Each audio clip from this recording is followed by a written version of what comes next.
아멘. 자, 칠대절기.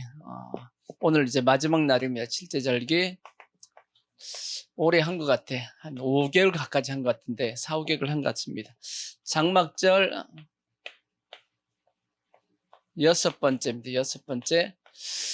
다 외우겠죠? 한번 짧게 복습을 하자고요. 자, 첫 번째 칠대절기. 첫 번째 절기는 6월절이 있고, 그 다음에 두 번째 무교절.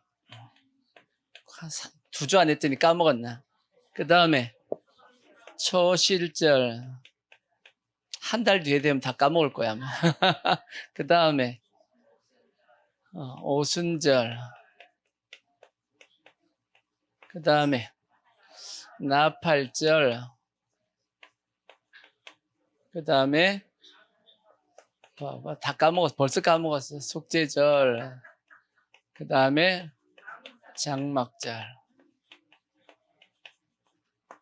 자, 이것이 영적 의미가 크게 세 가지가 있다라고 말씀했어요. 첫 번째는 하나님의 역사가 이렇게 진행되어진다라고 하는 역사의 순서입니다. 하나님이 이렇게 이 역사를 이끌어 가실 것이고, 두 번째는 예수님의 사역이 이렇게 흘러간다는 말씀입니다. 예수님께서 유월절 어린 양이 되셨고, 무덤에 들어가셨고, 부활하셨고, 성령이 임하시고, 그 다음에 주님이 재림하시고, 그 다음에 심판하시고, 영원한 이제 새 예루살렘과 그 다음에 천년왕국에 들어가는 내용의 말씀이 이렇게 쭉 예수님의 사역이 그렇게 되어진다는 얘기고, 그 다음에 세 번째는 우리의 신앙도 이러한 여정으로서 가게 된다라는 그런 말씀을 드렸습니다. 기억하시죠?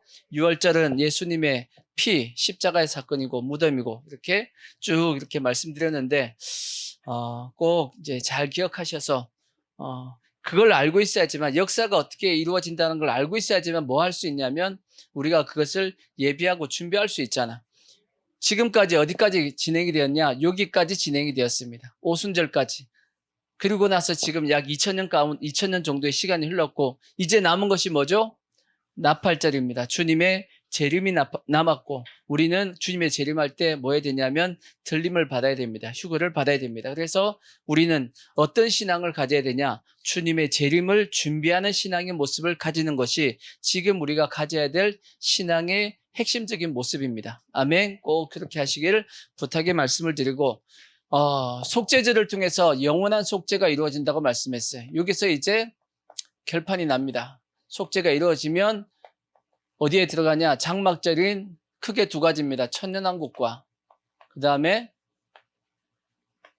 새 예루살렘 성이 이루어집니다. 천년왕국에 들어가는 사람은 우린 반드시 새 예루살렘 성에 들어간다 그랬어요.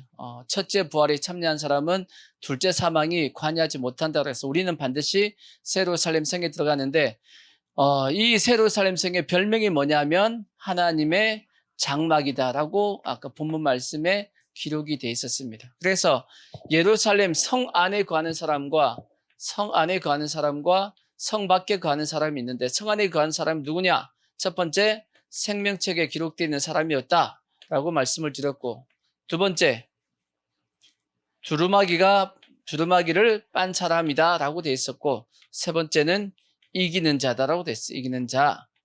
요한계시록에 기록되어 있는 말씀입니다. 네 번째가 인내하는 사람입니다. 인내하는 사람. 자, 이런 자들이 어디에 거한다? 성 안에 거한다라고 되어 있고, 두 번째, 성 안에서 쫓겨나서 성 밖에 거하는 사람은 누구냐? 첫 번째가 뭐냐면 하나님의 말씀 가감하는 자. 절대 하나님의 말씀을 뭐 하면 안 된다? 가감하면 안 됩니다. 두 번째가 666 표를 받는 사람은 반드시 심판을 성 밖에 거하고 심판을 받는다. 세 번째, 미혹하는 사람이라 했습니다. 미혹하는 자. 네 번째 뭐죠? 두려워하는 자. 그 다음에 다섯 번째, 8절 보시면 8절. 그 다음 다섯 번째가 믿지 않는 자. 여섯 번째가 흉악한 자. 일곱 번째가 살인자. 여덟 번째가 음행하는 자. 그 다음에 아홉 번째가 점술가. 여기까지 지난주에 했네요. 자, 여기까지 지난주에 했습니다. 그 다음 오늘은 이제 10번째 누구냐면 우상숭배자입니다. 우상숭배자. 자, 우상숭배자는 크게 세 가지가 있습니다. 첫 번째, 두 번째, 세 번째. 무엇이 우상숭배라고 성경이 그렇게 말씀하고 있냐? 첫 번째는 당연히 뭘 만들어요? 형상을 만들어 섬기는 자들이 있죠. 형상을 만들어 섬기는 자들이 우상숭배자다라고 성경은 말씀하고 있습니다. 이것은 어디에 기록되어 있냐? 십계명에 기록되어 있어. 십계명. 자, 출애굽기 20장 4절에 보시면 20장 4절 너는 너를 위하여 새긴 우상을 만들지 말고 또 위로 하늘에 있는 것이나 아래로 땅에 있는 것이나 땅 아래 물속에 있는 것에 어떤 형상도 만들지 말며 그것들에게 뭐하지 말고 절하지 말며 그것들을 섬기지 말라. 나 내 하나님 여호와는 질투하는 하나님인즉 나를 미워하는 자의 죄를 갚되 아버지로부터 아들에게로 3, 4대까지 이르게 하거니와 나를 사랑하고 내 계명을 지키는 자에게는 천대까지 은혜를 베푼다라고 되어 있습니다. 자, 요 말씀을 신명기에서는 좀 더 구체적으로 설명한 말씀이 있어요. 신명기 4장 15절 보시면 자, 여호와께서 호렙산 불길 중에서 너에게 말씀하시던 날에 너희가 어떤 형상도 보지 못하였은즉 너희는 깊이 삼가라. 하나님께서 호렙산에 임하셨을 때 이스라엘 백성이 하나님이 호렙산에 임했단 말이에요. 근데 거기서 뭘 봤어요? 어떤 형상도 본 게 없습니다. 그래서 하나님은 형상을 만들면 안 된다라고 지금 말씀하고 있는 거예요. 그리하여 스스로 부패하여 자기를 위해 어떤 형상대로든지 우상을 새겨 만들지 말라. 남자의 형상이든지 여자의 형상이든지 땅 위에 있는 어떤 짐승의 형상이든지 하늘을 나는 날개 가진 어떤 새의 형상이든지 땅 위에 기는 어떤 곤충의 형상이든지 땅 아래 물속에 있는 어떤 어족의 형상이든지 하지 말라. 만들지 말라. 또 그리하여 내가 또 하늘을 향하여 눈을 들어 해와 달과 별들 하늘 위에 모든 천체 곧 너희의 하나님 여호와께서 천하 만민을 위하여 배정하신 것을 보고 미혹하여 그것에 경배하며 섬기지 말라. 그러니까 저기 별 보고 해 보고 달 보고 빌면 돼, 안 돼? 그러니까 연초에 돌고지 된다. 간절곶, 돌고지는 저희 서울 사랑제일교회고 간절곶에 가면 안 돼. 아시겠죠? 울산의 간절곶이 한국에서 제일 먼저 해가 뜬다, 새가 뜬다고.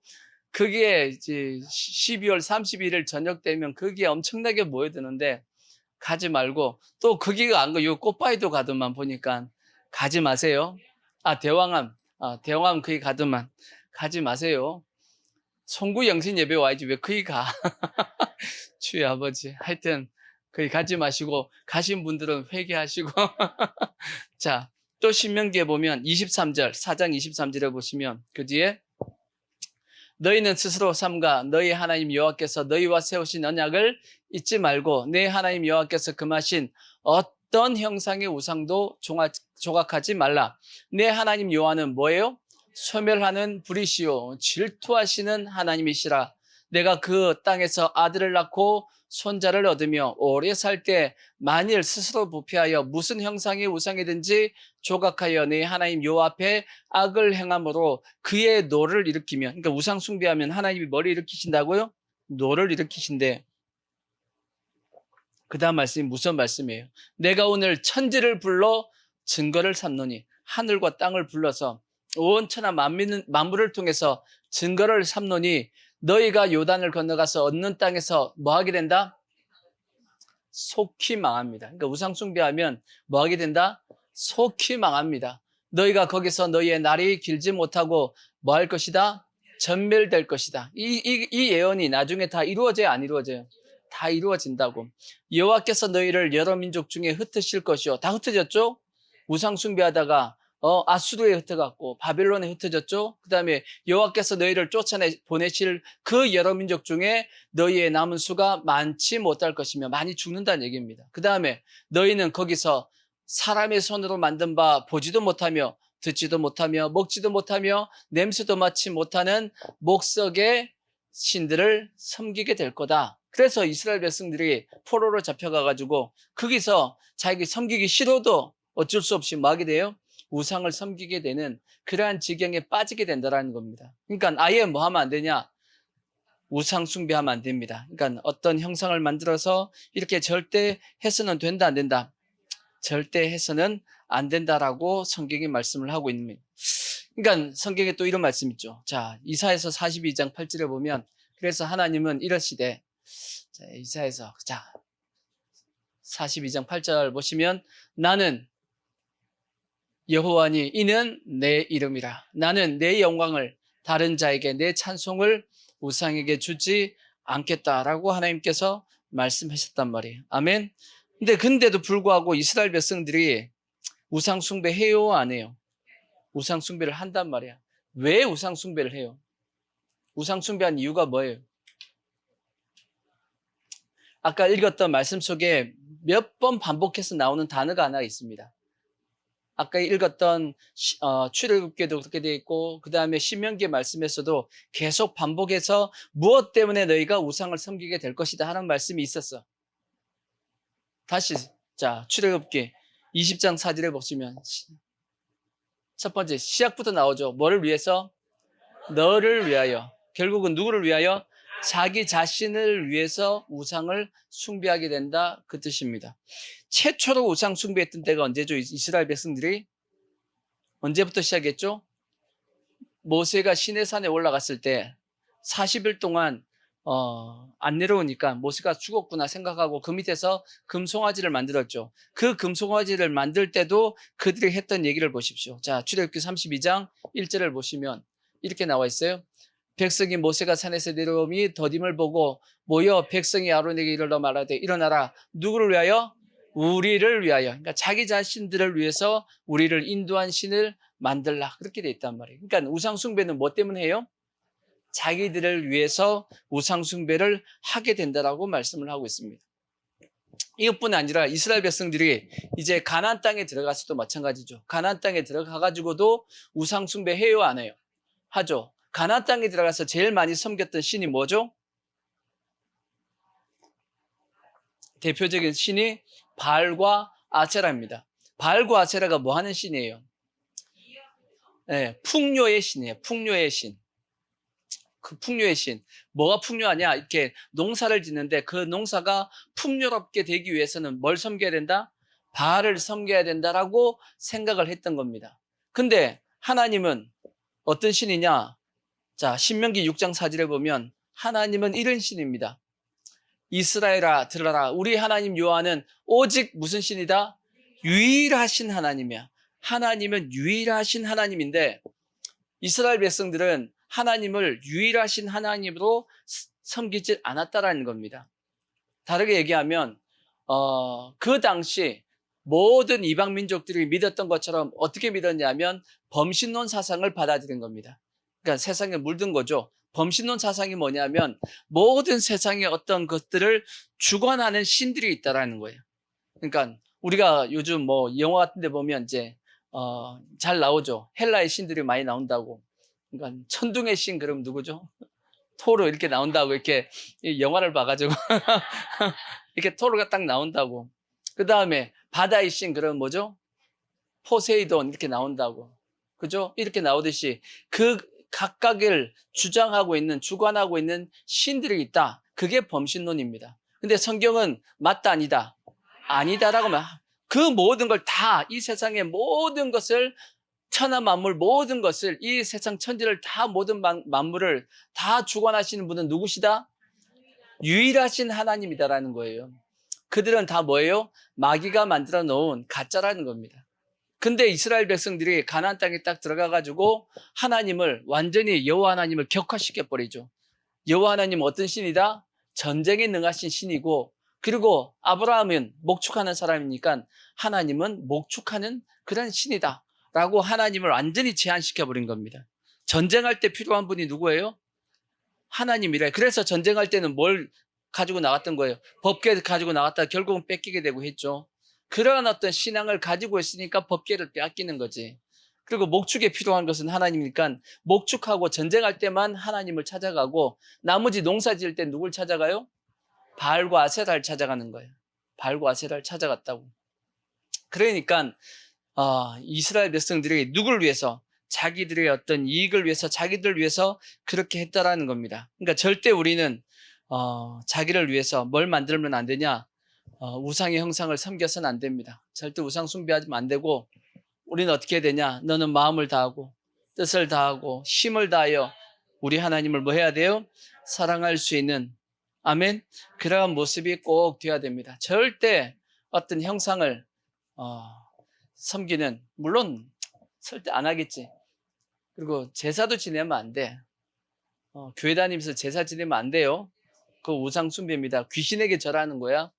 그러니까 귀신에게 절하면 귀신이 좋아가지고 그 집에 귀신이 역사한다고. 그 집에 귀신이 역사하면 좋겠어요, 안 좋겠어요? 귀신이 역사해서 좋을 집이 어디 있어? 망하는 길입니다. 아까 말씀했죠. 속히 망하는 길입니다. 속히 망하고 싶으면 그렇게 하시고.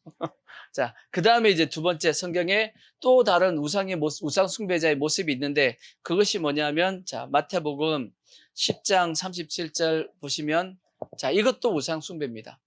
자, 아버지나 어머니를 나보다 더 사랑하는 자는 내게 합당하지 아니하고, 아들이나 딸을 나보다 더 사랑하는 자도 내게 합당하지 아니하며, 또 자기 십자가를 지고 나를 따르지 않는 자도 내게 합당하지 않다라고 말씀했는데, 다르게 얘기하면 하나님보다 더 사랑하는 무엇이 있으면 그것 자체가 뭐냐면 우상 숭배입니다. 절대 하나님보다 더 사랑하는 것이 있으면 돼요, 안 돼요? 뿐만 아니라 세상 영광을 구하는 것, 세상 영광을 하나님보다 더 좋아해. 세상 영광. 자, 요한복음에 보시면 12장 43절에 보시면 43절, 그들은 사람의 영광을 하나님의 영광보다 더 사랑했다 그랬어요. 사람으로부터 오는 영광을 하나님으로부터 오는 영광보다 더 뭐 했다? 더 사랑했다. 이렇게 하는 것 자체가 다 뭐다? 우상 숭배인 겁니다. 그러니까 오직 하나님을 제일 사랑해야 돼. 아멘. 하나님이 욕심이 엄청나게 많죠. 하나님 욕심 많지? 욕심 많아요, 적어요, 하나님? 자기만 섬기려 하잖아. 자기만 섬기려 하잖아. 그러니까 우리는 생각하길, 야, 하나님이 참 욕심도 많다. 어떻게 자기만을 제일 먼저 사랑하고 자기만 사랑하고 세상보다 세상보다 하나님만을 사랑하라 그렇게 얘기할까? 근데 이게 우리가 속아서는 안 되는 겁니다. 뭘 속아서는 안 되냐? 하나님을 가장 사랑하는 것, 그것이 왜 중요하냐면, 그래야지만 누구한테 안 속냐면 마귀한테 안 속아요. 마귀가 하와를 찾아와가지고 뭐라고 얘기했어요? 똑같습니다. 누굴 위하여? 너를 위하여. 너가 어떻게 된다? 너가 눈이 밝아져서 하나님처럼 될 거야. 마귀가 꼭 찾아와서 하는 짓이 뭐냐면, 어떻게 미혹하냐면 레파토리가 딱 똑같아요. 누굴 위하라는 거죠? 너를 위하여. 내가 널 위해 줄게 하고 찾아오는 것이 마귀란 말이에요. 그래서 마귀에게 미혹을 딱 받는 이유가 뭐냐? 자기 자신을 위하려고 하는 마음이 딱 생기는 순간 어떻게 되냐면 마귀의 미혹에 쏙 빠지게 되는 겁니다. 마귀가 예수님에게 찾아와서도 똑같이 했잖아. 40일 동안 금식하신 예수님에게 찾아오셔가지고 마귀가 미혹했던 내용이 뭔가요? 예수님 편을 들어주는 거야. 배고프지? 배고파요, 안 고파요? 예수님이 저기 이재명처럼 그렇게 먹으면서 단식한 것도 아니고 그것도 아니고 예수님은 온전하게 굶으셨잖아. 40일 동안 굶었으니까 얼마나 배가 고프겠어. 근데 거기서 찾아와가지고 이 돌덩이를 뭐가 되게 하라고요? 떡이 되게 해가지고 먹으면 그 배고픔이 사라지지 않겠냐고, 얼마나 예수님을 위하냐고. 그리고 성전 위에서 올라가서 한번 뛰어내려 보라고. 사람들이 와 박수치고 예수님을 영접하지 않겠냐고. 그리고 나한테 한 번만 절해봐봐. 나를 경배하면 내가 모든 것, 내가 가지고 있는 모든 영광을 다 줄 테니까. 그러면 얼마나 좋아. 십자가 다 안 지고 되지. 얼마나 좋아. 쉽게 예수님이 이 땅에 오신 목적을 이룰 수 있잖아 하고 마치 예수님을 위해 주는 것처럼 쫙 얘기했는데, 그게 다 뭐예요? 그것이 마귀의 미혹인 겁니다. 거기에 넘어가면 마귀가 다 넘겨줄 것 같아요? 마귀는 온 성경이 뭐라고 말씀했어요? 마귀는 모든 게 다 거짓말이야. 마귀는 다 거짓말입니다. 절대 우리는 속으면 안 되고. 자, 그래서 요한일서 2장 15절을 보시면, 자, 이런 것 쫓아가면 안 된다고. 이 세상이나 세상에 있는 것들을 뭐 하지 말라고요? 이거 사랑하지 말라고. 누구든지 세상을 사랑하면 아버지의 사랑이 그 안에 있다 없다? 없다. 이는 세상에 있는 모든 것이 육신의 정욕과 안목의 정욕과 이생의 자랑이니 다 아버지께로부터 온 것이 아니고 세상으로부터 온 것이니라. 이 세상도 그 정욕도 지나가되 오직 하나님의 뜻을 행하는 자는 영원히 거한다라고 말씀했어요. 그러니까 이 세상의 육신의 정욕, 안목의 정욕, 이생의 자랑, 마귀는 자꾸 그것을 위하라고, 그걸 위하는 것이 진짜 너를 위하는 거다라고 자꾸 속이지만 절대 속으면 안 됩니다. 그건 다 어디로부터 오는 거다? 마귀로부터, 세상으로부터 오는 거다 하는 것을 꼭 기억하시고, 여러분 가장 큰 지혜가 뭐냐? 아주 중요한 지혜가 뭐냐? 하나님을 위하면 결국은 하나님이 누굴 위해 주시냐? 나를 위해 주신다. 그게 중요한 겁니다. 하나님이 욕심이 많아가지고 나만 섬기라고 한 것이 아니고, 너희가 나만을 섬길 때 내가 너희를 어떻게 해주냐면 복되게 해주겠다라고 하나님께서 그렇게 말씀해 주는 거예요. 그 대표적인 사람이 누구냐면 다윗 같은 사람, 다윗 같은 사람. 신구약 성경을 통틀어 가지고 가장 축복을 많이 받은 사람이 누굴까 생각해 보면 다윗이라고 저는 생각이 드는데, 그는 죽을 때도 부하고 존귀하다가 하나님 앞에 이제 부름을 받았다라고 이렇게 되어 있는 정도로 다윗은 하나님 앞에 큰 축복을 받았습니다. 다윗이 왜 그렇게 큰 축복을 받았을까? 이렇게라고 생각해 보면 성경에 보면 다윗이 축복받는 이유가 설명이 되어 있습니다.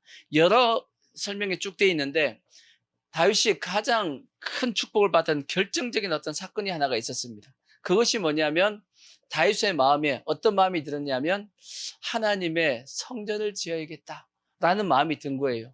다윗의 마음속에. 그래서 이제 다윗이 나단 선지자를 불러가지고 물어보죠. 제 마음 가운데 하나님의 성전을 지으려고 하는 마음이 생기는데 어떻게 했으면 좋겠습니까? 하고 나단 선지자에게 물어봤더니 나단 선지자도 들어보니까 좋아요, 나빠요? 좋지. 그러니까 지으라고. 좋은 생각이라고 얘기했는데 나단 선지자가 이제 자기 집에 가가지고 기도하는데 하나님이 응답을 주셨습니다. 뭐라고 줬냐? 다윗은 지으면 안 돼.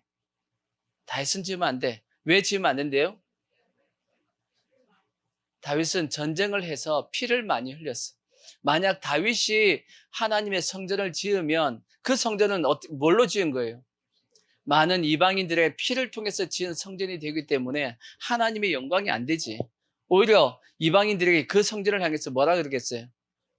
욕하겠지. 저거는 우리들의 우리 민족의 피로 지은 성전이다. 그래갖고 하나님이 영광이 안 돼. 그러니까 다윗 때는 절대 지으면 안 되고 평화가 왔을 때, 온 주의 천지가 다 평화가 왔을 때 그때 내가 성전을 짓게 해줄게. 그것이 누구냐면 그의 아들 솔로몬을 통해서 내가 성전을 짓게 해주겠다라고 이제 그의 아들을 통해서 성전을 짓게 해주겠다라고 이제 약속을 해줬단 말이에요. 자, 여기서 한번 생각해 보자. 다윗이 왜 성전을 지으려고 그랬어요? 하루는 다윗이 왕이 되고 난 다음에 다윗성에다가 이 다윗의 왕국을 만들었단 말이에요. 그러니까 왕궁을 만든 겁니다. 다윗성에 만들었단 말이에요. 근데 보니까 자기 집은 백향목으로 이렇게 만들고 막 했는데 다윗이 이제 예루살렘의 왕이 되고 난 다음에 뭘 했냐면 하나님의 법궤를 가지고 왔다고. 하나님의 법궤를 이제 가지고 왔는데 법궤는 어디에 있게 만들었냐면 천막에 넣어둔 겁니다. 천막 텐트죠.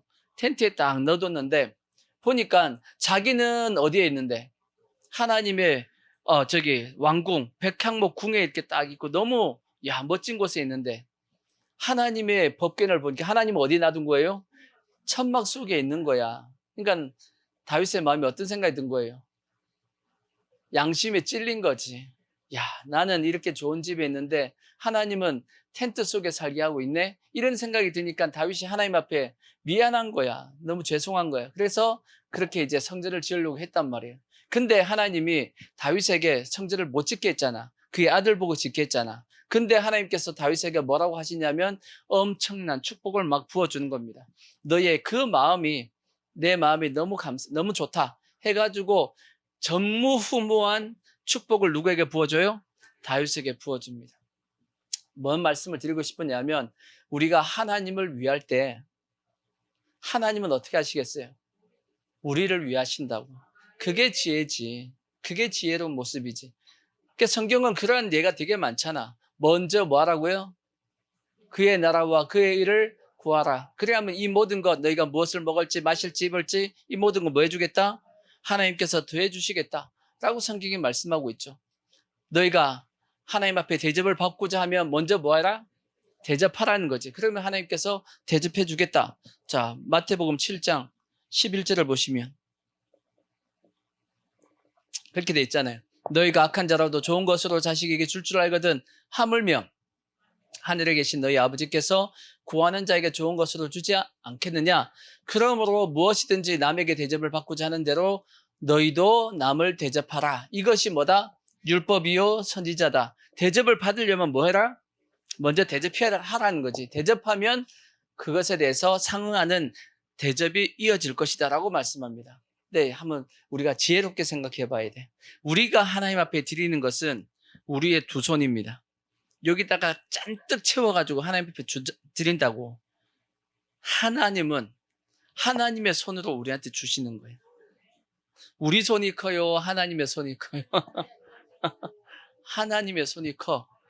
그래서 성경은 30배, 60배, 100배, 1000배, 1000만배 그렇게 기록이 되어 있잖아요. 그죠? 그러니까 우리가 하나님 앞에 주를 위해서 대접하는 것보다 하나님께서 그 대접을 받으시고 기분이 좋아가지고 우리에게 줄 때는 우리가 상상할 수 없는, 그래서 로마서 8장에 있는 것처럼 좋게 비교할 수 없을 만큼 우리에게 돌려주시겠다라고 말씀했으니까 그게 지혜로운 거야. 그러니까 하나님을 먼저 사랑하십시오. 그러니까 성경도 말씀했어. 그러니까 아버지나 아들이나 자녀나 뭐 그런 걸 주를 위해서 다 버린다 할지라도 나중에 다 어떻게 돌려받는데 안 받는데요? 돌려받는다라고 성경이 다 말씀하고 있으니까 그게 지혜라고. 먼저 하나님을 뭐 하시라고요? 먼저 하나님을 사랑하십시오. 아시겠죠? 그러면 하나님이 나를 사랑해 주셔가지고 내가 한 것보다, 내가 주를 위해서 한 것보다 더 훨씬 많은 것으로서 나에게 반드시 뭐 해주시냐면 돌려주십니다. 그러니까 하나님보다 더 사랑한 걸 가지고 있으면 안 돼. 하나님을 제일 먼저 사랑하시라고. 그러면 하나님이 내가 사랑할 수 있는 그 영혼들을 다 주님께서 사랑할 수 있게끔 만들어주고 또 하나님 갚아주신다고.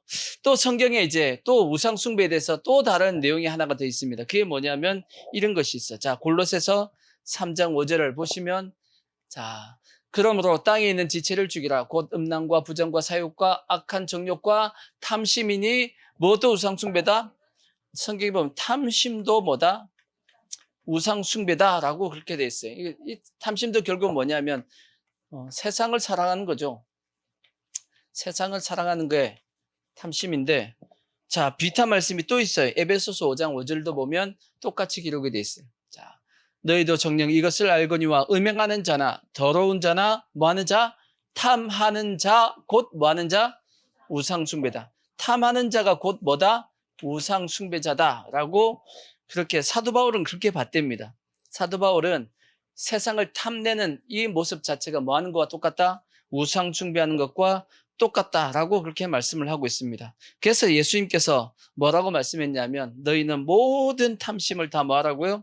물리치라. 그렇게 말씀했어요. 자, 누가복음 12장 13절 보시면, 12장 13절 보면 무리 중에 한 사람이 이르되 선생님 내 형을 명하여 유산을 나와 나누게 하소서 하니 이르시되 이 사람아 누가 나를 너희의 재판장이나 물건 나눈 자로 세웠느냐 하시고 그들에게 이르시되 삼가 무엇을? 모든 탐심을 다 말하고요 물리치라. 사람의 생명이 그의 소유에 넉넉한 데 있지 아니하다. 그렇게 예수님께서 말씀했습니다. 그러니까 모든 탐심을 다 뭐 해야 되죠? 다 물리쳐야 됩니까? 근데 예수님께서 이 말씀을 하시고 이어서 뭘 하셨냐면 비유를 하나 드셨어요. 그 비유가 뭐냐면 어리석은 부자의 비유입니다. 어리석은 부자의 비유.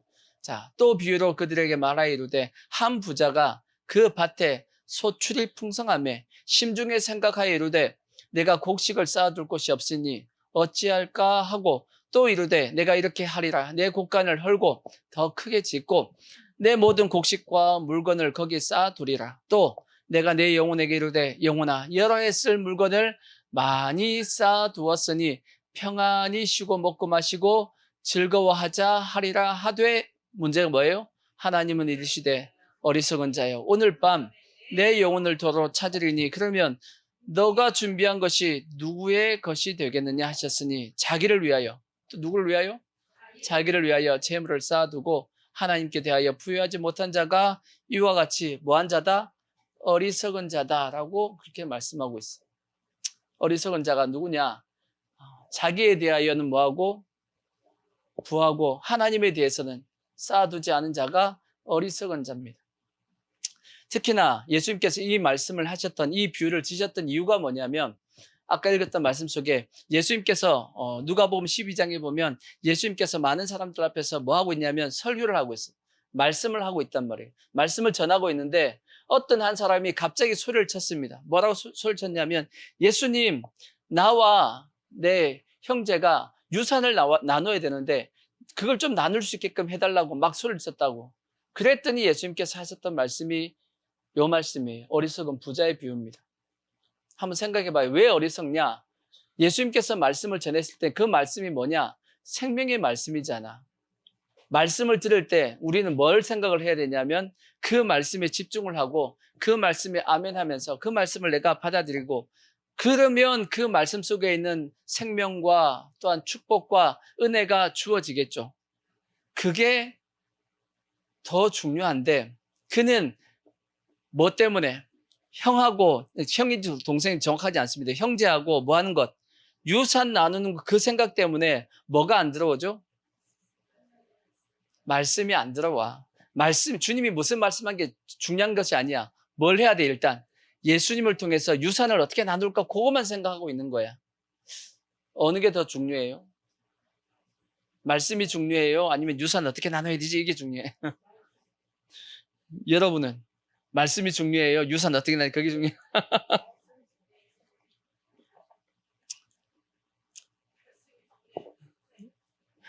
그치? 자, 그치? 말씀이 중요한데 자꾸 유산이 생각이 나, 이렇게? 그게 답인 것 같네. 근데 우리가 그게 어리석다라고 예수님께서 말씀하고 있는 겁니다. 그러니까 우리가 하나님의 말씀을 들으러 왔잖아. 그죠?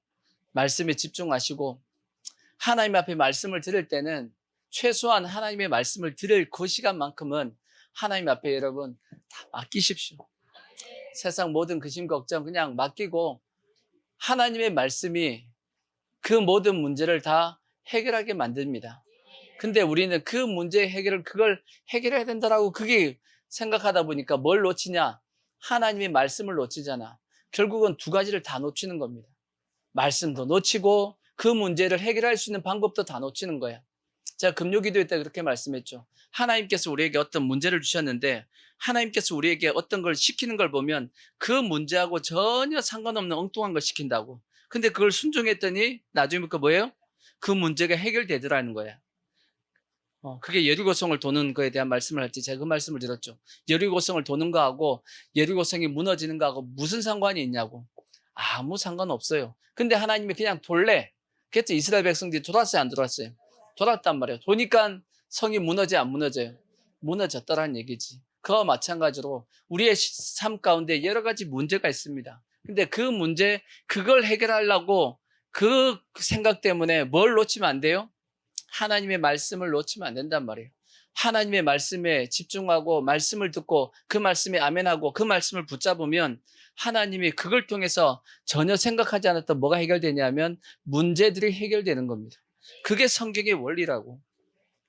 그래서 성경에 시편 119편에 보면 뭐라고 말씀했냐?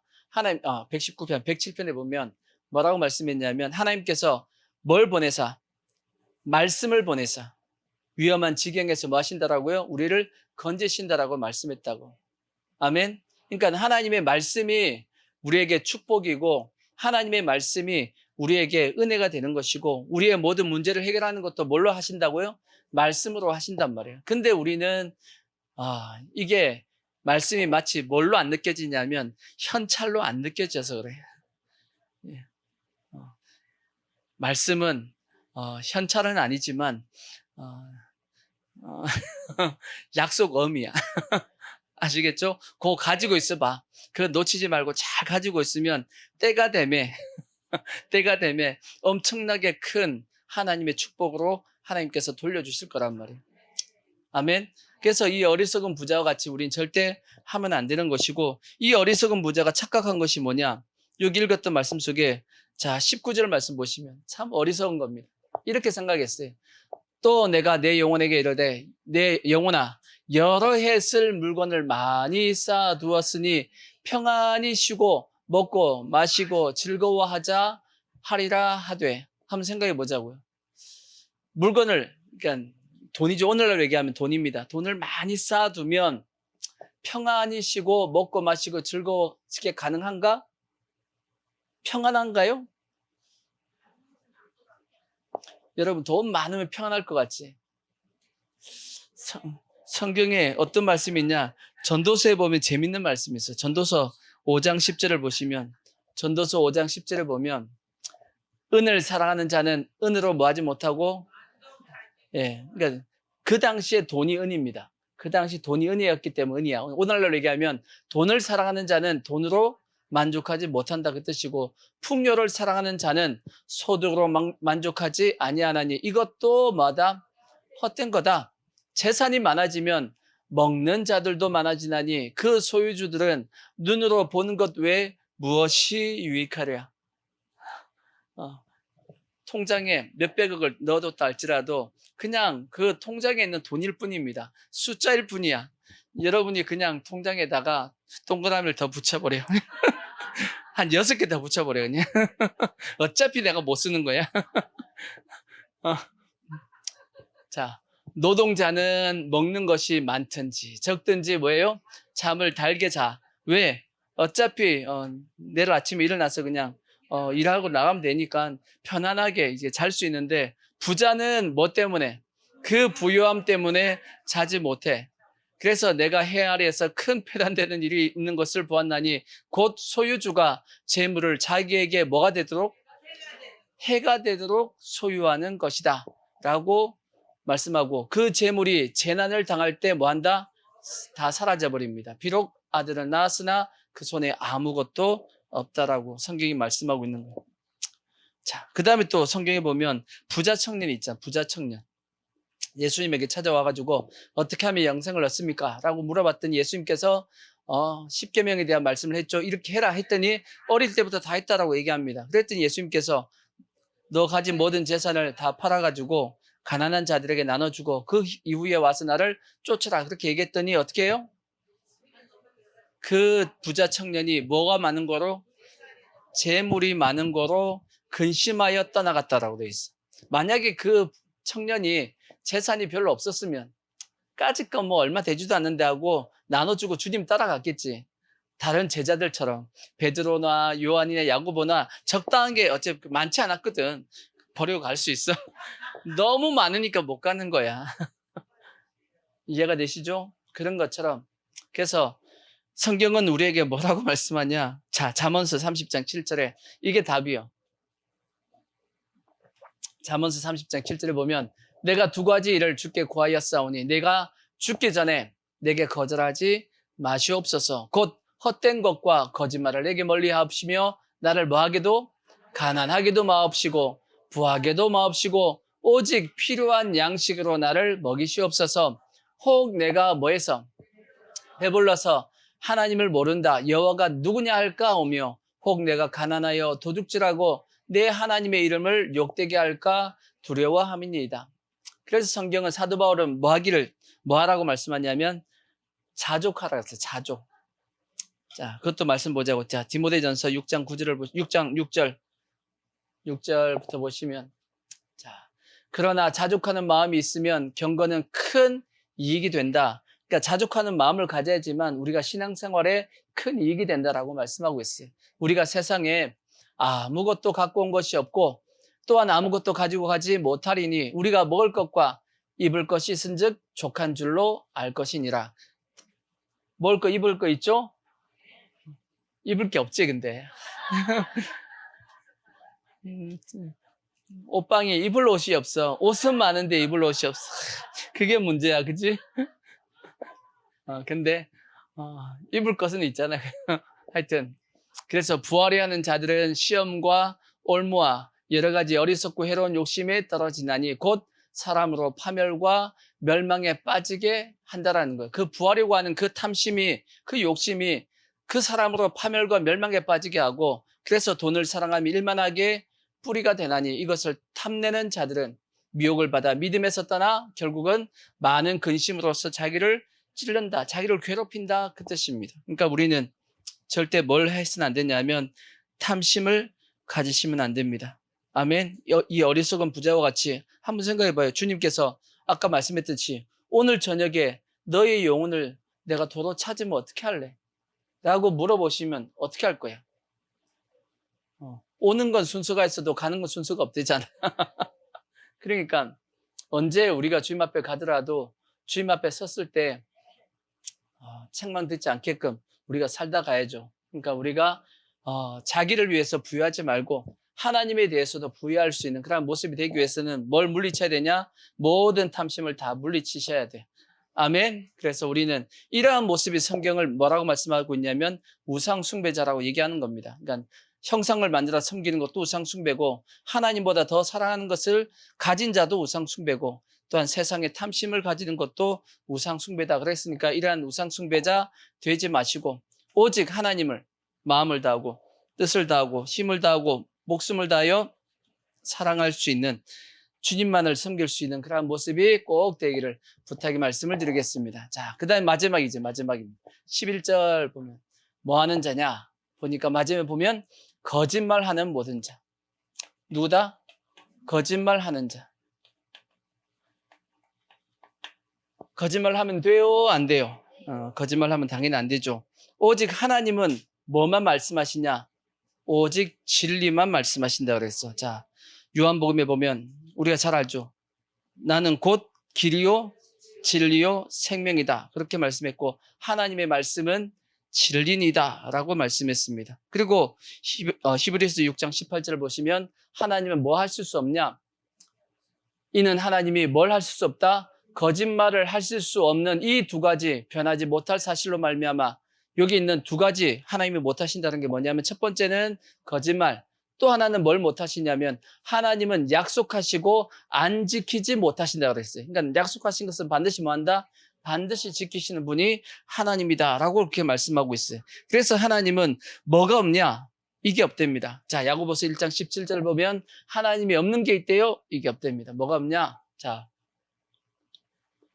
온갖 좋은 은사와 온전한 선물이 다 위로부터 빛들의 아버지께로부터 내려오나니 그는 뭐가 없어요? 변함도 없고 또 뭐도 없어요? 회전하는 그림자도 없다. 회전하는 그림자가 없다는 뜻이 뭐냐? 하나님은 뭐가 없다고요? 회전하는 그림자가 없대. 회전하는 그림자가 뭐예요? 모든 사물은 뭐 때문에 보냐면 빛이 있어서 보는 겁니다. 여기 물건이 우리가 다 물건이 있잖아요. 만약 빛이 없으면 볼 수 있어요, 없어요? 못 보는 겁니다. 빛이 있어서 사물을 봅니다. 근데 문제는 뭐냐? 빛이 있으면 무조건 따라오는 게 하나가 있어요. 뭐가 따라오죠? 그림자가 따라옵니다. 특히나 이제 여기서 말씀하는 회전하는 그림자는 뭐냐면 태양이죠, 태양. 태양이 있는데 태양이 가만히 있어요? 예, 태양은 가만히 있어. 지구가 도는 거야. 태양이 도는 게 아니고 뭐가 돈다고요? 우리가 도는 거야. 지구가 도는 겁니다. 지구가 이제 도는데 돌다 보면 태양의 위치와 지구의 위치에 따라서 그림자가 어떻게 되죠? 그림자가 커지기도 하고 작아지기도 하고 이렇게 이 모양도 막 달라지잖아. 그게 뭐냐면 회전하는 그림자입니다. 그러니까 마치 이건 뭔 뜻이냐면 우리의 인생은, 우리 인간들은 어떤 사건에 대해서 이렇게도 얘기하고 저렇게도 얘기하고 우린 해요 안 해요? 그게 우리는 회전하는 그림자가 있는 거야. 이렇게도 변명하고 저렇게도 돌려서 얘기하고 플러스에서도 얘기하고 뻥튀기에서도 얘기하고 우리는 그렇게 한 회전하는 그림자가 우리는 있다고. 근데 누구는? 하나님은 그 회전하는 그림자가 없답니다. 빛이심에도 불구하고 회전하는 그림자가 없어. 오직 뭐만을 얘기하시냐면 진리만을 얘기하신다라는 거예요. 아멘. 그래서 하나님은 오직 무엇이냐? 진리시다라고 말씀을 하고 있는 겁니다. 그러니까 거짓은 누구로부터 나오는 거냐? 성경은 어디서부터 나온대요? 거짓은 마귀로부터 나온다라고. 자, 요한복음 8장 44절 그렇게 돼 있잖아. 8장 44절 보면 너희는 너희 아비 마귀에게서 났으니 너희 아비의 욕심을 너희도 행하고자 하느니라. 그는 처음부터 살인한 자요 진리가 그 속에 없으므로 진리에 서지 못하고. 마귀 속에는 뭐가 없다? 진리 없어요. 그러니까 절대 속으면 안 돼. 마귀 속에는 뭐가 없다? 진리 없어. 그러니까 진리에 서지 못하고 거짓을 말할 때마다 뭘로 한다? 제 것으로 말한다. 지어내서 얘기한다. 거짓말을 지어서 얘기한다. 그래서 이는 그가 거짓말쟁이요 거짓의 아비가 되었다라고 이제 그렇게 말씀하고 있기 때문에 모든 거짓은 다 어디서부터 나오냐면 마귀로부터 나오는 겁니다. 근데 왜 거짓말해 근데? 왜 거짓말 하죠? 여러분 거짓말 해요 안 해요? 거짓말 할 때가 있지. 왜 하냐? 거짓말 하는 이유도 성경에 적혀 있어. 자, 야고보서 3장 14절을 보시면 이래서 거짓말 한대요. 그러나 너희 마음속에 독한 시기와 다툼이 있으면 자랑하지 말라. 진리를 거슬러 거짓말하지 말라. 이러한 지혜는 어디서부터 온 것이 아니고 위로부터 내려온 것이 아니고 땅 위의 것이니 정욕의 것이요 귀신의 것이니 시기와 다툼이 있는 곳에 혼란과 모든 악한 일이 있습니다. 라고 이렇게 말씀합니다. 그러니까 왜 거짓말하냐? 다시 14절 보면 독한 시기와 다툼입니다. 독한 시기. 시기를 하는데 독한 시기야. 시기가 뭔가요? 남 잘 되는 꼴이 못 보는 거지. 그 다음에 다툼이 싸우는 거죠. 그치? 네가 잘났니 내가 잘났니입니다. 그러니까 왜 거짓말을 하냐? 보통은 자기가 못났다라는 것 이런 걸 뭐 하기 위해서? 감추기 위해서. 그러니까 자기의 연약함을 감추기 위해서요. 그리고 자기가 잘나 보이기 위해서. 자기가 좀 더 잘나 보이기 위해서 거짓말 뻥튀기 하는 거지. 뻥치는 거죠. 그죠? 그 다음에 자기의 죄를 막기 위해서 숨기기 위해서 지금 저기 하는 것처럼 그죠? 자기의 죄를 숨기기 위해서 계속 뭐 하냐면 거짓말을 하는 겁니다. 이런 것 때문에 거짓말을 하는 거야. 그러니까 우리는 절대 거짓말을 하면 안 되는데 그러면 거짓말을 어떻게 하면 거짓말을 안 할까? 거짓말을 안 할까? 성경에 보면 아나니아와 삽비라를 보십시오. 아나니아와 삽비라 아시죠? 초대교회 바나바라는 사람이 자기의 모든 재산을 다 팔아가지고 사도들을 발 앞에 뒀단 말이에요. 우리가 잘 아는 바나바입니다. 그랬더니 사람들이 막 존경하고 높이고 막 하니까 그게 부러워가지고 아나니아 삽비라도 재산을 다 팔았단 말이에요. 다 팔아가지고 사도들을 발 앞에 딱 놔두려고 하는 순간 어떤 생각이 든 거예요? 이거 다 바치면 난 뭐야? 이런 생각이 들었지. 그래서 어떻게 했냐면 숨겨뒀습니다. 일부를 숨겨두고 나머지를 이제 드렸단 말이에요. 아나니아와 삽비라가 대단해요? 안 대단해요? 대단한 겁니다. 전 재산을 팔아가지고 가져온다는 것 자체가 물론 어느 정도 일부를 숨겼다 할지라도 일부를 숨겨도 어디야. 대단한 거지. 근데 이 아나니아 삽비라가 실수한 게 뭐냐면 베드로가 물어봤잖아. 이게 너가 판 거 전부 맞냐라고 물어봤더니 아나니아 삽비라가 그렇게 얘기해야지. 아니 전부 다 아닙니다. 일부는 내가 먹고 살기 위해서 좀 남겨두고 일부분을 가져왔습니다. 이렇게 얘기하면 베드로가 이 나쁜 놈 죽어 이렇게 얘기했을까? 아니지. 왜 죽일 이유가 없잖아. 그것도 대단한 건데 안 그래요? 칭찬했겠지. 근데 거기서 아나니아 삽비라가 뭐라고 얘기하냐면 네 전부입니다 라고 얘기한 거야. 결국은 누굴 속인 거예요? 하나님을 속인 것이고 하나님의 성령을 속인 것이 되어서 결국은 아나니아 삽비라가 다 죽었다라는 말씀이 있잖아. 왜 그렇게 한 거예요? 이 둘은 이 부부는 왜 그렇게 한 거예요? 자기들을 말라고 더 잘나 보이려고 하다가 거짓말을 한 겁니다. 거짓말 안 했으면 그래도 칭찬받을 짓인데 더 잘나 보이게 하려고 더 자기를 높이려고 하다가 결국은 거짓말을 했고 그래서 죽었잖아. 구원은 받았을까?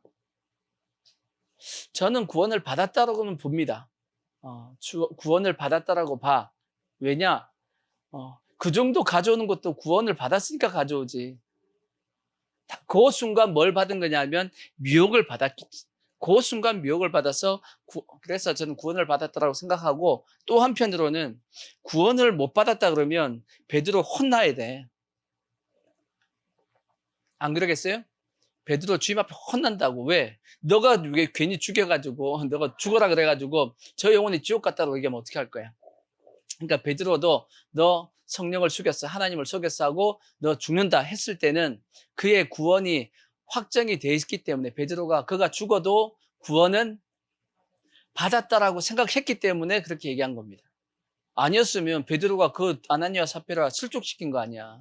그러면 큰 죄가 되는 거지. 안 그러겠어요? 그래서 저는 아나니아 삽비라 가끔씩 물어보신 분이 있어. 구원 받았나요? 못 받았나요? 물어보신 분이 있는데 받았어. 그 재산의 일부 숨기고 그거 가져오는 게 대단한 거야. 우리는 그것도 안 돼. 힘들어. 단지 그 순간 뭐 했냐면 미혹을 받아갖고 거짓말을 한 거지. 근데 그래서 우리가 거짓말하는 것이, 우리가 조심해야 될 것이, 그것이 누구를 속이는 거냐면 하나님을 속이는 것이고 내 속에 있는 성령님을 속이는 것이 되기 때문에 거짓말 하시면 안 된다고.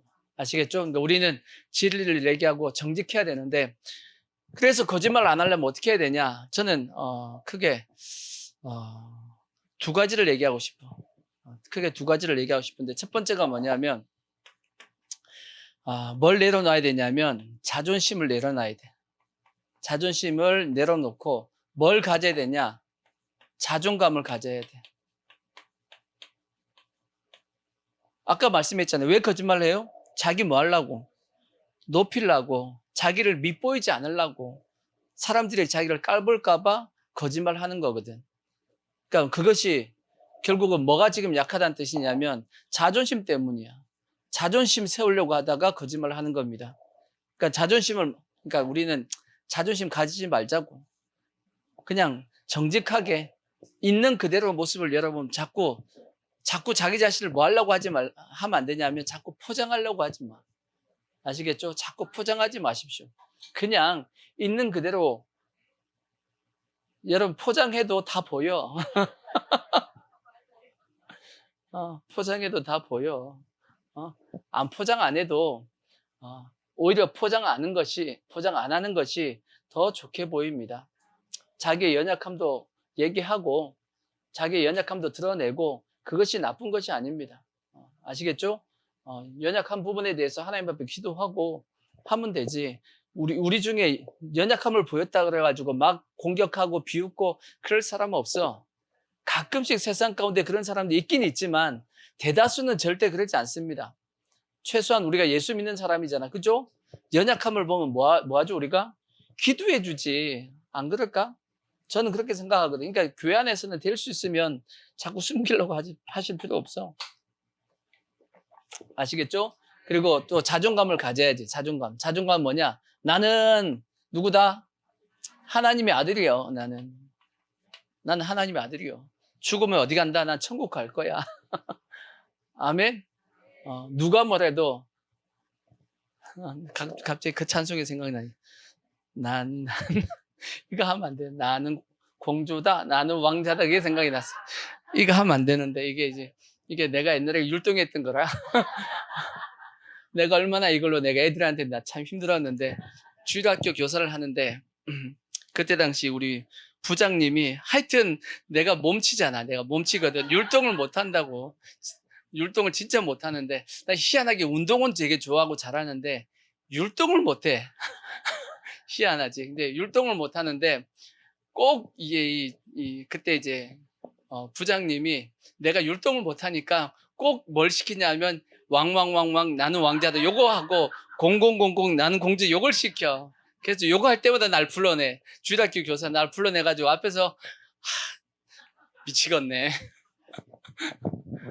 좀 잘하면 몰라. 하여튼 그랬습니다. 그래서 나는 누구다?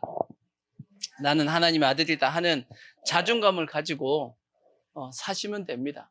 그러면 됐지 뭐. 그리고 또 하나, 왜 자꾸 거짓말을 하냐? 두 번째는 뭐냐면 죄를 지어서 그래요. 저기 이재명처럼 죄 지으면 자꾸 뭐 하게 되냐면 거짓말하고 또 거짓말하고 또 거짓말하게 돼 있어. 예. 자꾸 자기의 죄를 뭐 하려고? 덮으려고 자꾸 거짓말을 하게 돼 있다고. 인간이라는 것이 연약하기 때문에. 그러니까 될 수 있으면 죄를 뭐 하시냐면 안 지으시는 게 좋아.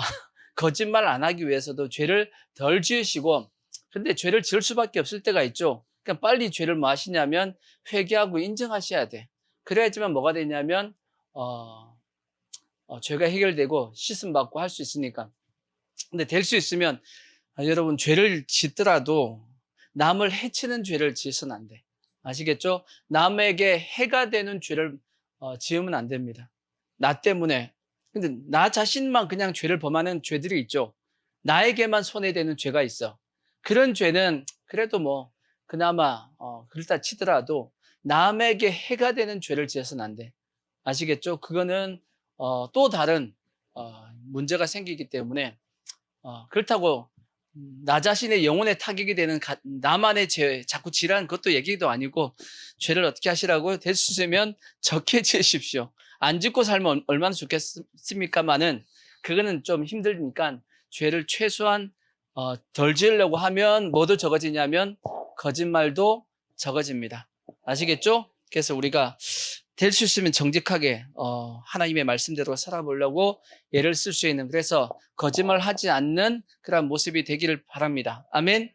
근데 성경에 또 다른 거짓말의 하나의 모습을 사도 요한이 설명해 놓은 게 있어요. 자, 요한일서 4장 20절에 보시면 요것도 거짓말이라고 돼 있어. 자, 뭐냐? 자, 사도 요한이 이렇게 얘기했어요. 누구든지 하나님을 사랑하노라 하고 그 형제를 뭐하면 미워하면 이는 뭐하는 자니? 이것도 거짓말이래. 보는 바 형제를 사랑하지 아니하는 자는 보지 못하는 바 하나님을 뭐 할 수 없다? 사랑할 수 없다라고 그렇게 말씀을 하고 있는 겁니다. 하나님을 사랑한다고 하지만 내 주위에 있는 형제와 자매와 그런 사람을 뭐 하지 않는다라면, 미워한다라면 나는 뭐 하지 않는 사람이다? 하나님을 사랑하지 않는 사람이다. 근데 나는 하나님을 사랑한다고 얘기하는데 근데 그것은 뭐가 된다? 거짓말이다 라고 성경이 말씀하고 있는 거예요. 여러분, 하나님 사랑하시죠? 근데 형제를 미워하는 마음이 있으면 내가 지금 현재 하나님을 사랑한다는 그 말은 뭐가 된다? 그거 거짓말이 된다라는 겁니다. 여러분, 거짓말을 하고 있는 거예요? 안 하고 있는 거예요? 저는 그런 것 같아. 하나님의 사랑이 내 심령 가운데 있으면 하나님 앞에 은혜를 받고 하나님의 사랑이 내 심령에 있으면 뭐가 점점 약해지냐면 미움이 약해집니다. 미움이 약해져요. 그리고 정반대로 얘기하면 하나님의 사랑과 은혜가 내 심령 가운데 약해지잖아요. 그럼 점점 뭐가 세지냐면 미움이 세집니다. 여러분 다 그런 경험을 했을 거야. 뭐 여자분들 같은 경우는 이런 경우지. 평생 왼수가 있잖아. 평생 왼수가 있어요, 없어요? 평생 왼수. 이 평생 왼수가 언제 나온 단어죠? 평생 왼수가 예전에 어떤 할머니하고 할아버지하고 이게 말 맞추는 그 어떤 게임을 했단 말이에요. 퀴즈 대회가 있었다고. 할아버지 입장에서는 그 뒤에서 보여진 게 뭐죠? 할아버지가 설명하는 것이 천생연분이야. 천생연분. 그걸 그래서 할아버지가 할머니한테 얘기했다고, 당신하고 나와의 관계. 그랬더니 할머니가 뭐라고 했어요? 왼수 이렇게 했다고. 그랬더니 할아버지 얘기하길 그거 말고 내자 했더니 할머니 평생 왼수 이렇게 얘기했다고. 그게 이제 원체 유명하게 뜬 퀴즈 대회 내용이었는데, 그죠? 평생 왼수. 근데 그 평생 왼수가 어떨 때는 밉죠. 미움이 있단 말이야. 근데 잘 생각하셔야 돼. 그 미움이 내 속에 뭐가 약해졌다는 뜻이냐면 하나님에 대한 은혜와 사랑이 약해졌다는 뜻이에요. 근데 그 평생 왼수가 어느 날 보니까 뭐 어떻게 보이냐면 불쌍하게 보여. 그러면 내 심령 가운데 뭐가 지금 가득하다는 뜻이냐면 하나님의 은혜와 사랑이 내 심령 가운데 임했다는 뜻이야. 그걸로 뭐 하시면 되냐면 내 심령 가운데 하나님의 은혜와 사랑이 있는지 없는지 그게 리트머스 시험지입니다. 시험지. 예수 믿고 나면 뭐가 점점 사라지냐면 미움이 사라져요. 그리고 그 미움이 뭘로 바뀌냐면 불쌍히 여김으로 바뀝니다. 이게 정상적인 우리의 신앙의 모습이에요. 그래서 예수님께서도 마찬가지지. 십자가에 달리셨을 때 자기를 못 박아 죽이는 그 대제사장들과 그 로마의 병정을 보면서 예수님께서 뭐라고 말씀했어요? 아버지여, 저들의 죄를 용서하여 주옵소서. 자기들이 하는 일이 뭔 짓을 하고 있는지를 그들이 알지 못함이니이다 라고 예수님께서 그들을 위해서 기도해 주셨던 것처럼, 스데반 집사도 마찬가지지. 자기를 돌로 치는 그들을 향해서 저들을 구원해 달라고 기도했듯이, 아멘. 우리도 그렇게 뭐 해야 되냐면 바뀌어져야 된다는 겁니다. 그것이 진짜 뭐냐면 거짓말하지 않는, 진짜 내가 하나님을 뭐 하는 사람이다? 사랑하는 사람이다 라고 성경이 말씀하고 있는 거예요. 그래서 우리는 진짜 우리의 이웃과 형제와 평생 왼수까지도 뭐 하는 자가 되어야 되냐? 사랑하는 사람이 사랑하는 자가 되어야 됩니다. 그 사랑한다는 그 증거가 뭐냐면, 첫 번째는 뭐냐? 저 이렇게 생각이 듭니다. 뭐가 보여져야 되냐면 그의 연약함이 보여져야 됩니다. 연약함이 보여지면서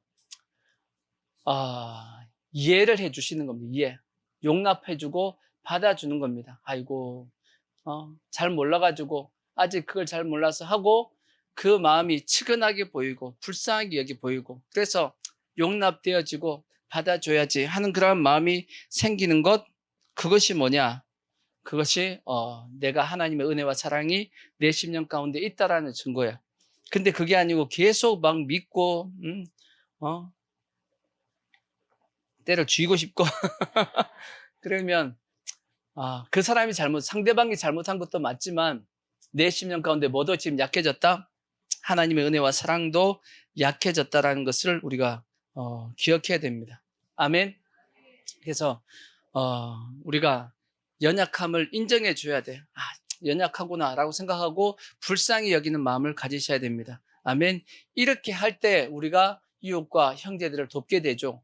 그게 성경이 결국은 뭐냐면 그게 양과 염소에서 양의 모습이에요. 지극히 작은 자를 보면서 그냥 언제든지 그냥 지극히 작은 자를 향해서 그냥 측은하게 보고 그들을 돕고 하는 모습이 되어졌을 때 주님이 그 지극히 작은 자가 누구였다? 곧 나였다라고 주님께서 너는 양이다라고 말씀해 주셨듯이, 아멘. 우리가 그렇게 돼야 되는 겁니다. 또 이렇게도 생각할 수 있죠. 그러면 우리는 잘났냐는 거지. 나는 지금 사랑받을 만 하냐는 거지. 여러분, 사랑받을 만 해요? 주님이 보시기에, 주님이 나를 사랑하기에 마땅한 존재냐고. 내가 안 그렇죠? 진짜 평생 왼수지. 하나님 보기에 진짜 평생 왼수잖아.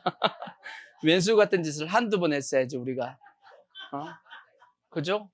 근데도 하나님이 나를 뭐하고 계시냐면 불쌍히 여겨 주시니까 나를 지금 붙잡고 계신 거지. 그죠? 예수님께서 공생의 사역 중에 지나가시다가 병든 자를 보면 주님이 고쳐주셨단 말이에요. 왜 고쳐주셨냐? 그게 보면 다 불쌍히 여기사, 그 다음에 긍휼히 여기사, 그렇게 되어 있습니다.